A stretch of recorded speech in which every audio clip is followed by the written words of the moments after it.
As part of the new year, I'm gonna make a new type of set of videos, and these are gonna be titled Advice No One Asked For. Basically, I'm gonna have some made-up character, because I don't have friends, no surprise there. Some made-up friend of mine, they're just in another nation, my imagination.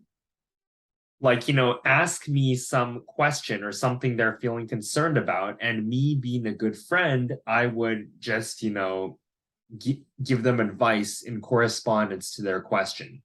So the first one for today is this guy. Imagine a guy named Max who asked this. So my parents and chemistry teacher both found out I lied to my parents about my current chemistry grade.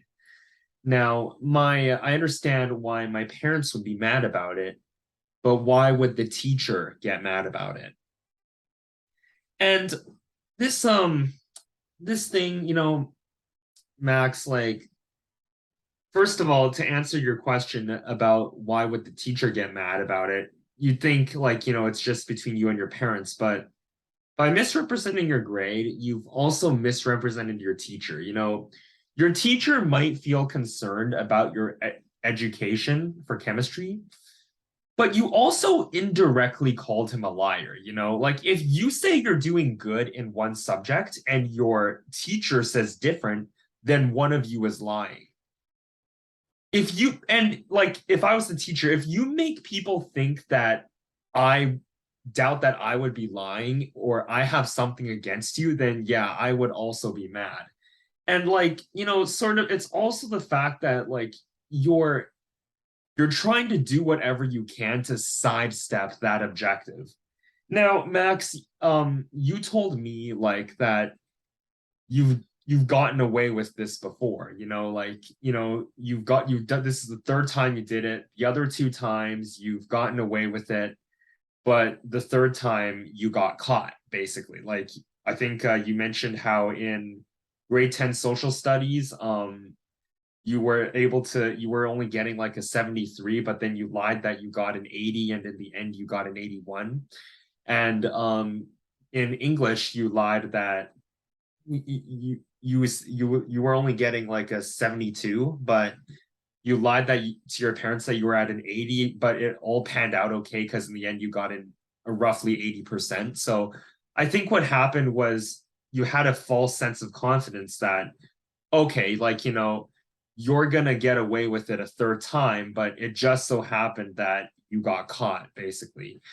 You seem like a good kid who doesn't want to, like, who doesn't you seem like a good kid to me, who you don't want to upset your parents and such, but let me tell you, telling the truth and making someone cry is a lot better than telling a lie and making them smile.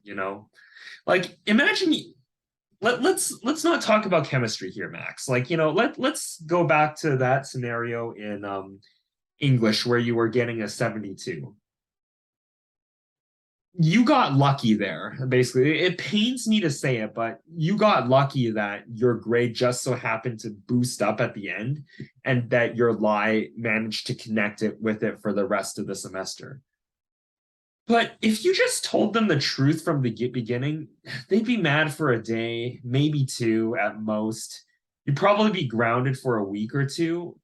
Like, I get it. I have parents with high expectations too, right? But, like, imagine, like, you'd probably be grounded for maybe a week, at most two, and, like, then it would be all be over, and they could probably have motivated you to step forward and, do better in a school. Maybe they could have advised you with a different technique or something like that.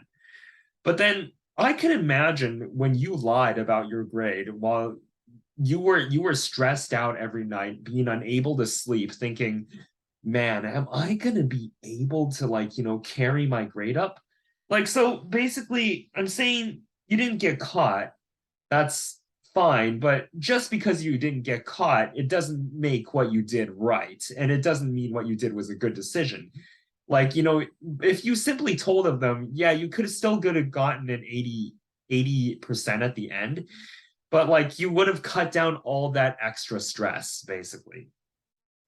This situation reminds me of a something I read on Quora where a guy like in the US somewhere tried to like, he didn't want to get speeding tickets by the cops, and then like, he kept trying to outrun the police.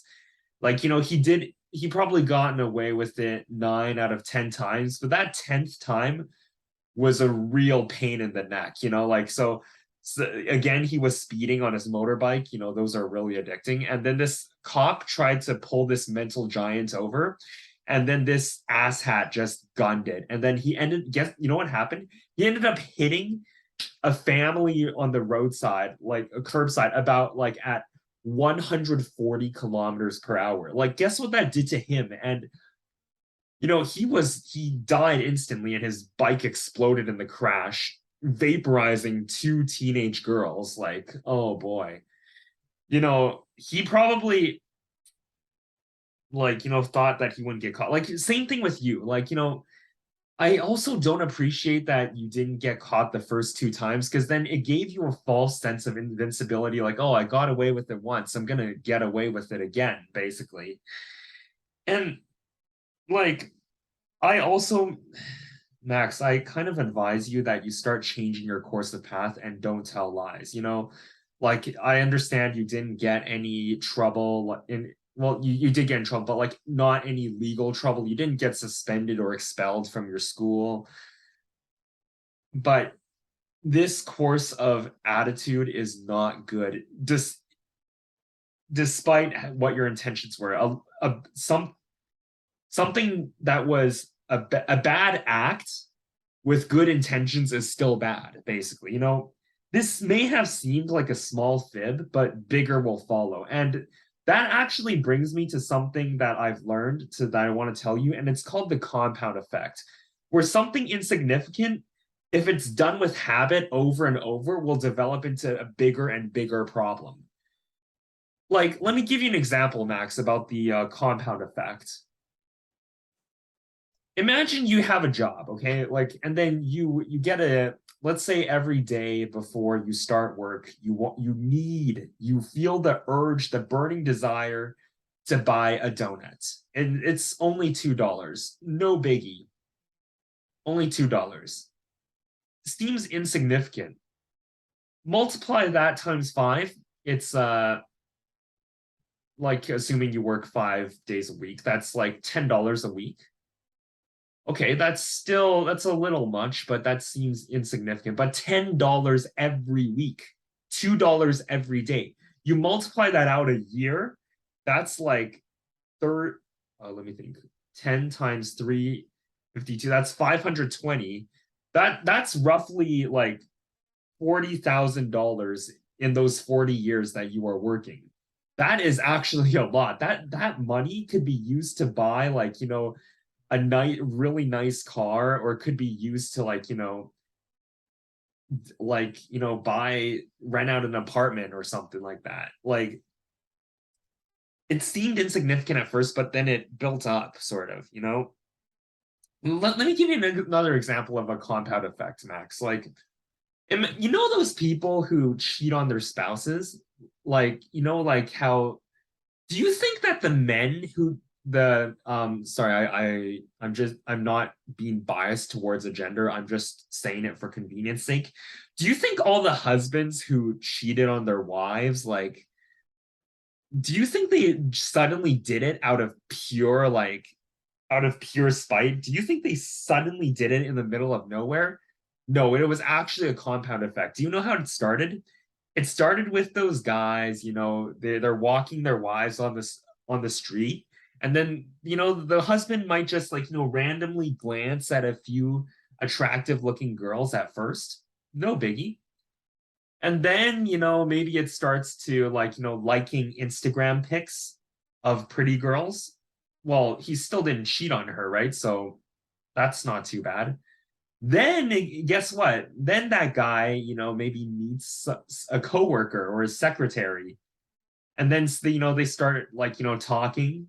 The talking turns into lunch breaks, and then it eventually turns to him driving the secretary to her house. it might get cold, leading her home. And then eventually it's turning into, oh, let's meet up regularly. And next thing you know, he's in the bed with his secretary. Compound effect, my friend.